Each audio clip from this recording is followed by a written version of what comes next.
What's up peeps, Roxel here. For me, as a PvE player, Scorched Earth has always stood out as the odd one out when it comes to ARK maps. Like, the map is pretty much just one biome, the creatures are a mixed bag, and the boss/caves are still considered to this day to be the easiest in the game. With the remaster not really doing much to fix these problems I have with the map, I thought it would be interesting to attempt a full-on rework concept for it. These will include map changes, creature reworks, balance changes, and whole new additions. We'll start with the biome changes I'd make.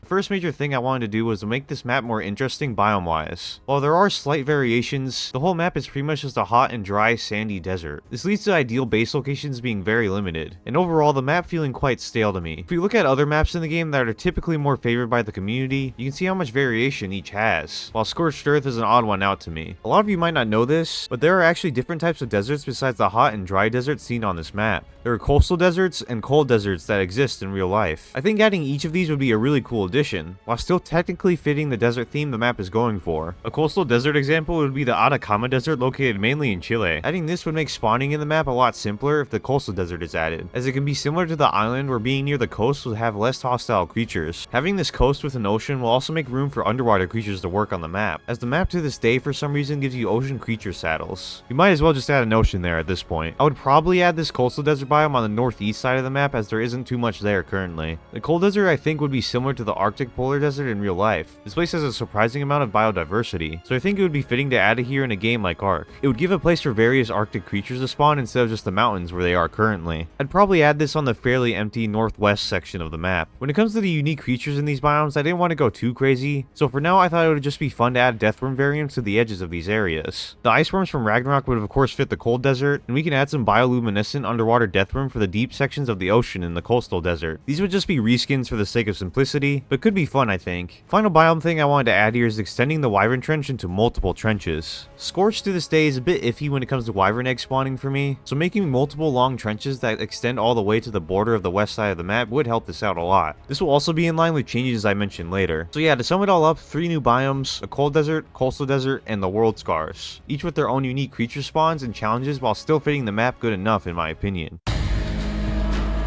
Next up, we got all the creature balance changes I would want to make. There are a lot of creatures on this map I feel like deserve some buffs, so we will go over them all here. Starting out with the iconic bad creature in most people's eyes, the Lymantria. This thing is slow, can't even attack, just slows things, and has doo-doo stats across the board. I think it was meant to be a sort of beginner flyer tame similar to a Pteranodon, but even that has a lot more use than the Lymantria with its super fast mobility and ability to pick up players and small creatures. I think our little bug friend needs a bit of love. Starting out, it now flies at the same speed as the Tapejara at base, and it now has a mini bite attack. It doesn't do a lot, but it's something. Its gas attack I've given big buffs too, where it now causes really high torpor to creatures, and maybe players if it's balanced, so it can be used for taming. This can be leveled with the melee stat too to cause even more torpor with the gas. These slight rework changes slash buffs is just to make the Lymantria a more unique tame with its gas and general mobility. It still will be pretty bad in terms of its health stat, but the torpor added to the gas with more mobility could make things more interesting. As I said, I'm not sure if this should work on players or not for PvP reasons, so you can let me know in the comments if it should. I think it might be fine since you could just use gas mask to hard counter it. Next up is the Jerboa, which I wanted to do some fixes to its weather calls. They now work where it consistently does calls 2 minutes before a storm starts, but this can be turned off by a player manually as it's making the call. You also can just turn the weather calling off entirely if you just want to keep them as a cute pet. Right now these guys can be quite buggy and really annoying to the point where I always use a mod to shut them up. Giving more control could go a long way I think. I also wanted to do a few changes to vultures who I already thought were pretty good, but I wanted to still buff as their AI is odd, attacking only when you get attacked. I also think, in my opinion, they do get a bit outclassed by Dimorphodons. I made it so now you can whistle attack targets with them like other creatures, and they now can wear helmets. These would make them really good fighters while not having that weird AI. Next is a few buffs to our camo imitator, the Morellatops. They now have greatly increased health at base, 800 instead of 400. Additionally, their stomp attack now does more damage at base, 40 instead of 32, but with an increased windup of 0.8 seconds from 0.67. This change is just to make them a more formidable foe overall given their size, as I always found it kind of weird just how squishy they are with their health, and also having a secondary stomp attack that literally made no difference from the regular attack. Big change to water and oil jug bugs where they now can be tamed. They both require veggie cakes to tame, and now will only eat them once tamed similar to Acatinas. If kept up properly though, these guys will make some good additions providing passive oil and water over time. The water from the water jug bugs can now be used on crops by the way, making it so those long pipe systems to the water are less of a requirement. Next is a simple addition of Casteroides will now spawn around the obelisks. I wanted to mention this change as their existence pretty pretty much completely cancels out the thorny dragon. I always found it dumb that thorny dragons were just given the role of desert beaver, but not really having any super unique attributes to it besides its tail attack. I decided it would be more fun to delve into that more. The thorny dragon is no longer a portable smithy, and all of its weight reductions and wood harvesting skills have been removed. It now has a base health of 800 instead of 260, does 50 base damage from 40, and the torpor inflicted with its spikes is now as similar to a Trudon's bite if all of them are hit. Note that this cannot be increased with levels. The spikes also travel a lot faster and do 5 damage each at base instead of 0. The damage of the spikes increases with the melee stat level. Overall, this makes thorny dragons a much more deadly foe to face/use, and have a possibility to use for taming, doing so much torpor with their spikes. I didn't want to go all out on the torpor though, as my current reworked iteration of the Lymantria is a knockout creature. Next is a simple change to the Vasuasuka's taming, where the player now has full control of it even after the first rock is hit, instead of it just being random like before. This would make the taming process feel a lot less RNG for them and less frustrating. Next is a simple buff to the poison wyvern, where its projectile speed is increased by 2 times, and it now has a new alpha variant alongside the lightning wyvern. The poison wyvern has been seen as the weakest wyvern for many for a while now, but I think making that poison attack easier to hit would be really nice. I also added 2 more alpha wyvern variants that are poison and lightning, as I'm going to be making some tribute changes to the Manticore I'll talk about soon. These variants will make fighting them a lot more interesting too, in my opinion. There's also a new alpha variant of the rock golem I added, who of course has big health and does big damage compared to normal rock golems.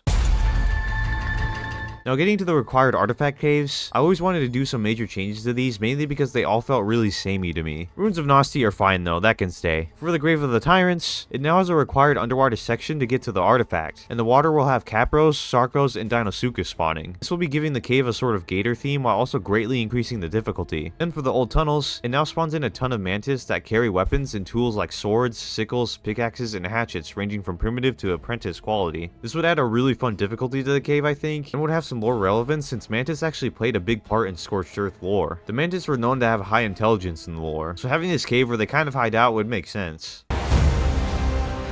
Finally, we get to the final boss, the Manticore. This has been considered the easiest boss by many over the years with its super low health pool and overall weak attacks. Before we get into that though, I wanted to talk about the tribute, which right now is just a bit sad to me to say the least. The only unique tribute besides the artifacts is just wyvern talons that increase with every level. I'm going to make a change where you'll now need an alpha rock golem heart, alpha deathworm horn, and an alpha wyvern talon of each variant with the artifacts to spawn in the alpha Manticore. For the beta, it will just be the 10 wyvern talons of each type like it is now, and gamma only needs the artifacts. This makes the tributes a lot more interesting in my opinion, as especially with the alpha one, it gives a reason to go out and fight these unlike before. Now for some buffs to the Manticore itself, as like I said, people often consider it to be the easiest boss to fight. My first change would be to get rid of those goofy resistance numbers it has, because it just makes things confusing. Then I'll be changing its health to 900,000 on alpha, 550,000 on beta, and 250,000 for gamma. This makes it more in line with other bosses, as before its health barely increased in difficulty at all, with it instead being damage resistance that increased. An additional change here is that it will land more consistently if there are a mix of flyers and land creatures in the arena, allowing this strategy to be more viable if you want to bring it. The arena now will also spawn poison wyverns to make it a lot more deadly for your player, and so if you just bring flyers, the Manticore has stuff to back it up. Before, it would just bring rock golems and death worms on the ground, which wouldn't hurt your flyers much at all if brought. These poison wyverns will increase in level with difficulty of course, and can be countered with gas mags for your players still. Additionally, since the Manticore is really strong with all this now, I thought it would be fair that you can now slightly counter its torpor causing abilities, force feeding stimulants to your creatures. I personally don't think this would be a bad thing, because it's not like you can use stimulants on all of your creatures in the arena, but just the one you are riding or your character to counter it. All of this I think would make fighting it a lot more fun and interesting, and would maybe allow for some more fun strategies to come up instead of just Rex rushing.